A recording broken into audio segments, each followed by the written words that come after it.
Hi friends, welcome to 5 Minutes Tech YouTube channel. Here is Vivo V29 Pro smartphone. In this video, you will learn how to change fingerprint icon pattern in your phone Vivo V29 Pro. First, lock your phone and see the fingerprint pattern. This is fingerprint pattern. Okay. If you would like to change this fingerprint pattern to another one, yes, you can do it. What you have to do is go to the settings of your phone here, then go to security, and here select fingerprint and confirm with your pattern. Now click on icon patterns, and by default this pattern is used.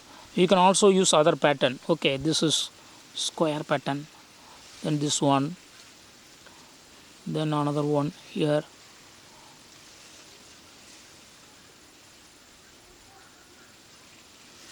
So different variety of pattern is available.